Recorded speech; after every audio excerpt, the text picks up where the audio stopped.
주영석 기자의 뉴스 속으로. 네, 로버트 뮬러 특검의 러시아 스캔들 관련 수사 종료가 드디어 임박했습니다.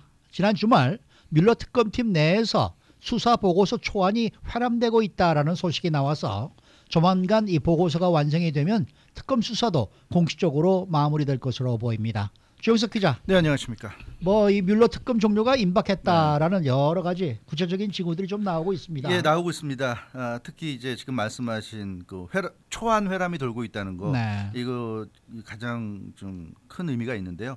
정치 전문 매체 폴리티코가 지난 16일 토요일 날 보도했습니다. 이 수사 보고서 초안이 그 뮬러 특검팀 내에서 지금 열람이 되고 있다, 이런 얘기고요. 그 수사 보고서라는 건 잘 아시다시피 트럼프 대통령의 2016년 대선 캠프와 러시아 간의 유착 의혹, 이른바 러시아 스캔들이죠. 네. 러시아 스캔들 관련된 보고서에 그 초안이 나와서 자기 특검 내부에서 이제 이것을 돌려보면서 뭐 고칠 거 있으면 이제 자기들이 서로 지적을 하고 그러겠죠. 그래서 그렇겠죠. 그런 과정에 지금 있다, 이렇게 얘기하고 있고요. 이와 관련해서 특히 이제 패트릭 쿼터 특검팀 검사, 연방검사 출신입니다. 패트릭 쿼터 특검팀 검사가 인터뷰한 내용이 있는데, 자신이 보는 징후들로는 특검 수사가 마무리를 향하고 있다, 이런 얘기를 했어요. 네. 팀 내부에 거의 완전한 초안이 유통되고 있다. 그러니까 이 초안이라는 게 뭐 말이 초안이지 드래프트긴 하지만 러프한 드래프트라기보다는 거의 완성형 드래프트다. 그렇겠죠. 예, 그래서 네. 이제는 이제 막판을 향해 가고 있다, 이렇게 얘기하고 있고, 그리고 또 다른 징후들도 많이 나타나고 있습니다. 앤드루 바이스먼, 뮬러 특검 내 최고참이죠. 수석 검사입니다. 사실상 특검팀을 진두지휘하는 사람이 이 앤드루 바이스먼인데, 네. 폴 매너포트 수사 관련한 부분을 지휘한 인물로도 유명한데요. 이 앤드루 바이스먼이 조만간 특검을 떠나기로 결정을 했다는 소식입니다. 네, 네. NYU 뉴욕대학 NYU 교수로 옮기기로 확정했다는 소식입니다. 올가을부터 NYU 교수로 강의를 이제 시작하기로 했고요. 이 때문에 지금부터는 이제 준비가 필요하죠. 네. 교수가 돼서 강의하려면 상당한 준비가 필요하기 때문에 조만간 특검팀을 떠날 것 같습니다. 이 앤드루 바이스먼은 베테랑 검사 출신 변호사입니다. 특히 금융범죄나 기업범죄 수사에 정평이 있는 인물이고, 2001년에 에너지업체 앨론의 분식회계 관련해서 법무부 태스크포스 팀을 이끌었던 특별수사, 이런 특검과 같은 특별수사에 아주 정통한 인물이고, 이 사람이 그 돈 세탁 수사에도 귀재이기 때문에 그동안 뮬러 특검을, 그러니까 뮬러 특검이 대외적인 대표지만 실질적인 수사를 총지휘한 사람은 바로 이 앤드루 바이스먼인데, 네, 이 사람이 진두지휘했다, 이제 그렇게 얘들 얘기를 하죠. 그렇죠. 네. 근데 이 사람이 이제 떠나기로 했으니까 이제 수사는 다 끝난 것으로 이렇게 보여지고요. 네. 데이비드 아처, 베테랑 FBI 요원입니다. 역시 네. 그 뮬러 특검에서 핵심적인 역할을 했던 인물인데, 이 사람은 이미 떠났다고 합니다. 떠났어요. 예, 이달 초에 뮬러 특검팀을 떠났고요. 그래서 앤드루 바이스먼, 데이비드 아처 같은 핵심 인물들이 떠났거나 떠날 예정이기 때문에 뮬러 특검의 이제 수사는 사실상 끝났다고 보고요. 이제 마무리만 남은 그런 상황입니다. 윌리엄 바 현 법무장관이 뮬러 특검과 특검 수사를 지휘 감독하는 직계상관이기 때문에 네. 이 윌리엄 바 법무부 장관이 이제 공식적인 어떤 발표를 해야 되는데, 아직 공식적으로 특검 수사 종료와 관련해서 입장을 밝히진 않고 있기 때문에 우리가 사실상 뭐 이런 표현을 쓰지만 거의 이제는 끝에 왔다. 조만간 이제 아마 어떤 뮬러 특검의 조사와 관련된 발표가 있을 것으로 이렇게 좀 예상이 되고 있습니다. 뭐 조금 전에 그 완벽한 드래프트가 돌고 있다, 네. 예, 말씀해 주셨지만 그래도 그게 특검 보고서가 올라간 건 아닌 거잖아요. 네. 그 내용이 너무 궁금한데 현재까지는 알려진 게 뭐가 없는 거예요? 그렇죠. 뭐 내부에서만 도는 거고요. 네. 내부적으로는 완벽한 초안이라고 하지만 말 그대로 드래프트이기 때문에 이 드래프트가 공개되면 큰일 나겠죠. 그래서 지금 외부적으로 구체적인 내용이 나오진 않고 있는데, 일단 그 윌리엄 바 법무부 장관이 그 뮬러 특검으로부터 수사 보고서를 제출받게 되어 있습니다. 직속 상관이기 때문에. 그래서 이 완성형 드래프트를 돌려보고 이제 문제가 없다, 이 정도면 보고해도 되겠다는 결론이 내려지면 뮬러 특검이 자신의 상관인 윌리엄 바 법무장관에게 보고할 것으로 보이고요. 이 윌리엄 바 법무장관이 특검이 제출하는 수사 보고서를 받게 되면 그것은 초안이 아니라 이제 공식 수사 보고서가 됩니다. 그 공식 수사 보고서를 제출받게 되면 이것을 윌리엄 바 법무부 장관이 이제 검토하고 그것을 요약해가지고 연방의회에 제출해야 됩니다. 그러니까 이 수사 보고서라는 게 많은 내용들을 담고 있기 때문에 엄청난 양이 되죠. 그러니까 그걸 다 연방의회에 준다고 해서 일일이 다 읽어볼 수도 없고요. 그러니까 윌리엄 바 법무부 장관이 이제 그걸 요약해야 됩니다. 압축을 해야 되죠. 네. 압축을 한 내용을 연방의회에 제출하면 그걸 가지고 이제 연방의회 의원들이 검토하면서 뭐 청문회도 할 텐데 이 수사 종료가 이제 임박한 것은 이제 확실한데 지금 말씀드린 이런 그 절차가 남아 있는데 과연 언제 윌리엄 바 법무부 장관이 특검으로부터 보고를 받을지 그리고 그 보고 받았던 이후에 어느 정도 기간에 걸쳐서 윌리엄 바 법무부 장관이 요약본을 만들지 그 요약본이 완성돼야 아마 공식적으로 발표를 할 것으로 이렇게 보여지는데요. 그래서 그 발표 시기 그리고 의회에 그 요약본을 제출하는 시기 같은 것은 아직은 이제 미정입니다. 근데 이와 관련해서 주목할 만한 움직임이 지난주에 이미 있었습니다. 민주당이 14일 목요일 날 지난주 목요일 날 특검과 관련한 결의안을 통과시켰습니다. 그렇죠. 네, 네, 네. 네. 전체 내용을 일반에 공개하고 모든 자료를 의회에 제출할 것을 요구하는 내용입니다. 그러니까 법무부 장관이 요약본을 제출하고 물론 그건 그거대로 당연히 해야 되지만 요약본만 제출하고 끝내면 뭐 법무부 장관이 또 트럼프 대통령 사람이니까 이게 또 중요한 내용이 빠질 수도 있다 그러기 때문에 원본을 다 넘기긴 넘겨라 이제 이런 이제 내용을 결의안에 담았는데 이게 찬성이 420표 반대가 0표 반대가 하나도 없었어요. 네. 공화당 의원 중에 기권 4명 빼고 표결에 찬성한 의원들은 당을 가리지 않고 만장일치라는 이제 만장일치로 했습니다. 그리고 같은 날 상원에서도 같은 내용의 결의안이 역시 만장일치로 채택될 가능성이 있었는데 린지 그레엄 상원의원이 반대해서 상원은 표결까지 가진 않았습니다. 그래서 네. 연방 하원만 지금 만장일치로 이제 통과가 된 그런 상황인데 이와 관련해서는 민주당이 이렇게까지 하는 걸 보면 역시 공개가 그러니까 이 특검의 수사 종료가 임박했다는 걸 우리가 알 수가 있고요.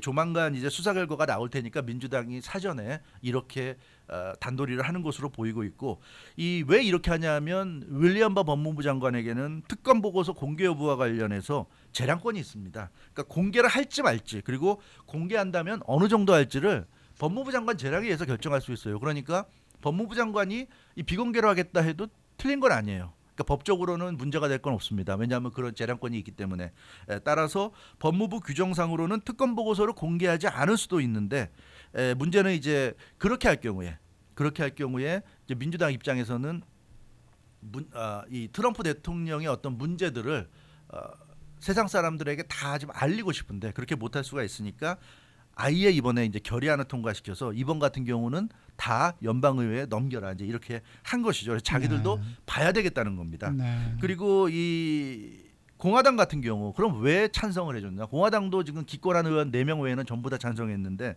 워낙에 그동안 정치적인 핫이슈로 언론들이 집중 조명해 오지 않았습니까? 그런데 네. 이런 상황에서 보고서가 완성됐는데 공개를 안 한다? 그러면 얼마나 또 언론들이 의혹이 있다고 떠들 그렇죠. 것이고 민주당이 또 의혹이 있다고 네. 주장할 것이고 그러면 공개 안 하는 이만 못한 결과 차라리 공개해서 무슨 내용이 있는지를 사람들이 아는 게 낫지 모르는 상황에서는 오히려 더 이상한 그런 소문 나올 수 그렇지. 있기 의혹이 때문에 꼬리에 꼬리를 물겠죠. 그러니까 네. 공화당 입장에서도 이건 공개하는 게 낫다.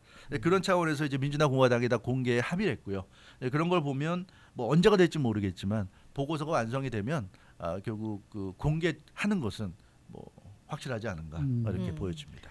근데 참 미국의 이 특검이라는 것은 수사 내용이 중간에서 단 한 줄도 새어 나오지 않고 있으니까 그건 참 예. 참 한국하고는 완전히 다르다라는 이런 뭐 생각이 좀 드는데 이쯤 되면 카더라 통신이 좀 나와야 되는데 나와야 안 되지 나오잖아요. 않습니까? 네, 뭐 지금. 한국은 거의 다 나오잖아요. 글쎄 중간중간에 말이에요. 말이에요. 네. 그런데 사실 이게 뭐 감춰준다고 감출 것도 네. 아닌데 어떻게 보면 이제 이 특검 수사 보고서가 이제 발표가 된다 그러면은 당분간 상당히 시끄럽겠어요. 예, 그렇죠. 뭐 아무래도 이 트럼프 대통령 지금 탄핵, 임피치먼트 얘기까지 나오고 있으니까 굉장히 시끄러울 것 같은데, 근데 사실은 그동안 특검이 직접 발표한 건 없지만, 그래서 한국과는 다르다고 하지만, 그러나 우리가 간접적으로는 알 수 있는 게 많이 있었어요. 왜냐하면 뭐 폴 매너포트라든가, 뭐 조지 파파도플로스, 마이클 플린이라든가, 그 사람들은 기소를 해서 예, 재판까지 받았으니까. 예, 마이클 코언이나 로저 네, 스톤 네. 이런 사람들의 기소를 통해 가지고 네. 언론들이 엄청나게, 물론 그건 언론들이 일종의 추측성 보도기 때문에 그렇긴 하지만 뭐 언론들도 아무런 근거 없이 추측성 보도할 수는 없는 거니까 어느 정도는 우리가 이제 내막을 알 수 있었는데요. 어찌 됐건 로버트 뮬러 그 특검이 전 FBI 국장 출신 아닙니까? 그리고 이 사람이 강골 검사로 유명합니다. 이 사람은 뭐 당파성이 있다기보다는 원칙주의자로 그렇게 알려진 있는 인물인데, 과연 특검 수사를 통해서 로버트 뮬러 특검이 본인의 어떤 그런 평가에 걸맞는 성과를 과연 만들어냈을지 이 부분이 좀 주목이 되고 있고요. 2017년 5월 17일에 시작됐습니다. 그러니까 지금 3월이니까 2019년 2년이 만 2년이 조금 안 된 네. 시점인데 어찌됐건 2년여 만에 지금 끝나게 되는 그런 상황. 그래서 2년이라는 긴 시간 동안 과연 뭘 얼마나 밝혀냈는지가 즉 관심의 대상이고요. 지금까지 기소된 것만 보더라도 개인이 34명, 기관이 3곳, 그래서 총 37개 주체가 기소가 됐습니다. 그래서 재판이 이미 진행됐거나 또 진행 중이거나 또 열릴 그럴 예정이고요. 뭐 주요 대상자를 보더라도 폴 매너포트 전 선대본부장을 비롯해서 릭 게이츠 전 선대 부본부장, 조지 파파도플로스 전 외교정책 고문, 마이클 플린 전 백악관 국가안보회의 보좌관, 로저 스톤 전 정치 컨설턴트, 2016년 대선 때 비선 참모였죠. 그렇죠. 오랜 친구였습니다. 이 사람이 사실은 트럼프 대통령을 정치계로 끌어들인 그 장본인이죠. 그래서 트럼프 대통령의 정치적 멘토로 꼽히는 인물이고요. 네. 특검에 가장 강하게 맞섰습니다. 이 사람은 트럼프 대통령과의 뭐 의리라고 할까요? 철저하게 지키면서 그래서 오죽 강하게 맞섰으면 개그 오더를 받았죠. 그래서 언론들 앞에서 입을 다물 것을 아주 그 법원으로부터 명령을 받을 정도로 이 사람은 아주 철저하게 트럼프 네. 대통령을 위해서 끝까지 싸웠던 이런 인물이고 마이클 코어는 반대죠. 네. 로저 스톤과 반대입니다. 전 트럼프 대통령 개인 변호사고 가장 적극적으로 특검에 협조했고 연방의회에서 증언까지 해서 트럼프 대통령 입장에서 볼 때는 철저한 배신자 뭐 이렇게 볼 수 있는 인물이고요. 그 어찌됐건 이렇게 많은 사람들이 재판이 그러니까 기소가 돼서 재판이 진행되고 이래왔는데 한 가지 생각해봐야 될 점은 매너포트라든가 게이츠라든가 파파도플로스, 플린 등이 플리 바게닝 유죄 인정했습니다. 마이클 코언도 마찬가지죠. 네. 유죄를 인정했고요. 그래서 이 자신들의 그 생존을 위한 타협을 하긴 했어요. 그러나 마이클 코언만 거의 유일하게 트럼프 대통령을 대놓고 이렇게 비난하고 비판했고 폴 매너포트를 비롯한 대부분의 사람들은 폴리 바게닝을 했어도 트럼프 대통령을 물어뜯고 뭐 소위 그러지는 않았거든요. 네. 이제 그런 차원에서 아무튼 참 이 구체적인 그런 내용이 나온다면 트럼프 대통령에게 상처가 될 만한 내용이 나올지 좀 지켜봐야 될 것 같습니다. 자, 이제 특검 수사가 종료가 되면 2년여를 끌어온 모든 것이 만천하에 드러나게 될 텐데 네. 트럼프 대통령의 수사 기간에서도 득이양양했던 모습을 보면 이게 결과가 나오더라도 과연 그 사실들이 트럼프 대통령에게 큰 영향을 미칠까라는 생각이 들기도 해요. 그렇죠. 지금까지 특검팀에서 뭐 결과 발표를 공식적으로는 안 하기 때문에 앞서 말씀하신 대로 아무도 모르죠. 다만 앞서 말씀드린 그런 뭐 폴 매너포트라든가 로저 스톤이나 마이클 코언 이런 사람들의 기소를 통해서 우리가 간접적으로 유추해 볼 수 있는데 그런 걸 보면 결국 별다른 내용은 좀 없어 보여요. 그러니까 폴 매너포트가 가장 그러니까 유죄가 인정되면서 가장 많은 형량을 받은 인물인데 폴 매너포트가 2개의 별도의 재판을 통해서 합쳐서 총 7년 6개월의 징역형을 선고받았습니다. 그래서 네. 가장 무거운 지금 형량을 받았는데 이 사람이 지금 유죄 인정된 걸 보면 다 개인적인 비리. 그러니까 트럼프 그럼요. 대통령의 2016년 대선과는 상관없는 내용이거든요. 거예요. 3월 7일 버지니아 연방지법에서 징역 47개월, 벌금 $5만 선고받았는데 그 내용이 탈세, 금융사기, 국외계좌 미신고 이게 다 2016 대선 이전 케이스들이고요. 3월 13일 워싱턴 연방지법에서 징역 43개월 선고받았는데 역시 불법 로비, 돈 세탁 그리고 증인 협박 역시 이것도 다 트럼프 대통령과 관계 없는 얘기. 그래서 그렇죠.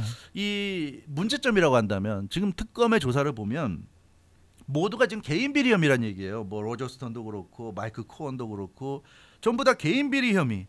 대선과 2016년 대선과 관계 없는 혐의들로 지금 기소가 됐다는 점. 그래서 뮬러 특검이 이 사람들이 러시아 스캔들과 관련이 있을 것이라고 생각해서 이 사람들을 엄청 조사를 했는데 결국 드러난 거는 이 사람들의 개인 비리지 2016년 대선 캠페인과 러시아의 직접적인 어떤 뭐 유착이라든가 소위 얘기하는 뭐 러시아와의 밀착 관계를 알 수 있는 내용은 지금 없다는 얘기죠.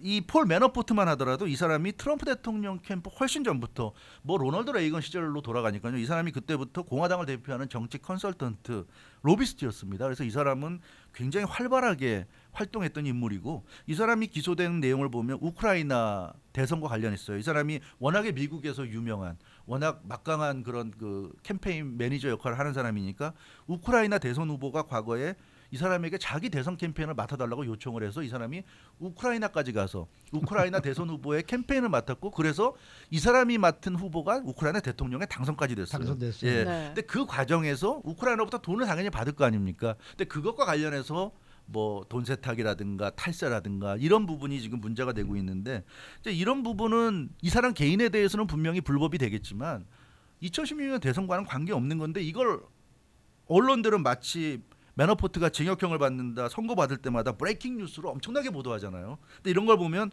구체적인 내용은 보도하지 않고 폴 매너포트가 중형을 받는다 엄청난 죄를 지었다 이런 식으로 하니까 마치 러시아 스캔들과 관련한 선고처럼 보이는 효과를 듣는 사람들은 그렇게 그런 생각하겠죠. 할 수가 있죠. 자세한 네. 내용을 관심 있게 찾아보지 않는 사람들은 CNN이나 이런 방송만 그냥 대충 보는 사람들은 그렇게 볼 수도 있는데 이런 것을 보면 좀 언론들이 굉장히 악의적이지 않은가 그런 느낌을 지울 수가 없고요. 이 뉴욕 주검찰이 그래서 특검과 별도로 매너포트를 또 기소했습니다. 근데 이거 내용도 보면 주택담보대출 사기, 사업기록 위조 16가지인데 이것도 다 개인 비리예요. 상관없는 거잖아요. 예, 네. 다 개인 비리예요. 그리고 마이클 코언 같은 경우도 연방의회 증언 뭐 다 알려진 내용입니다. 트럼프 대통령이 뭐 자신과 관계를 맺었던 그런 포르노 배우들과의 관계, 그 배우들이 이제 대선 기간에 어떤 그 폭로하려고 하니까 그것을 이제 좀 무마시켜라는 그런 내용들. 그래서 이 마이클 코언의 증언도 보면 특별한 건 없었고요. 그렇기 때문에 트럼프 대통령이 일관되게 주장하는 게 이거는 마녀 사냥이다, 위치헌트. 여론 재판이라는 걸 강조했는데 물론 거기에 대해서 CNN이나 이런 언론들은 말도 안 되는 주장이라고 하지만 지금 이렇게 드러나고 있는 것을 보면 실제로 마녀 사냥이라고 해도 그렇게 틀린 말도 아닌 것 같은 느낌이 들 정도로 러시아 스캔들과 관계없는 부분을 가지고 너무 언론들이 이걸 부각시키지 않았는가. 물론 특검 같은 경우는 개인 비리 같은 것을 가지고 압박을 가해서 러시아 스캔들과 관련된 부분을 파헤쳐 보려고 했을 수는 있지만 그러나 이게 만약에 한국에서 이랬다고 한다면 굉장히 문제가 됐을 것 같아요. 한국에서는 이렇게 안 되거든요. 특검법에 의해서 특검이 조사할 대상과 관련된 부분만 수사하게 되지 이렇게 전혀 관계없는 부분까지 수사해서 기소하는 것은 한국 같으면 이게 말이 안 되는데 그래서 저는 우선 이렇게 2년 동안 수사할 수도 하죠. 없죠. 맞아요. 그래서 저는 미국 특검이 한국 특검보다 낫느냐? 저는 그렇게 보지 않고요. 이건 굉장히 좀 문제가 있다. 한국 특검처럼 그때그때 밝혀주는 게 국민들도 알 수 있고 이게 몇몇 정치인들과 몇몇 검사들이 뒤에서 자기들만 알고 이렇게 하는 것이 과연 좋은 건지 이제 그런 부분은 우리가 더 생각해 봐야 될 부분이 있지 않은가. 그래서 물론 구체적인 내용이 공개돼야 더 알겠지만 지금까지 나타난 것 봐서는 소문난 잔치에 먹을 것 없다.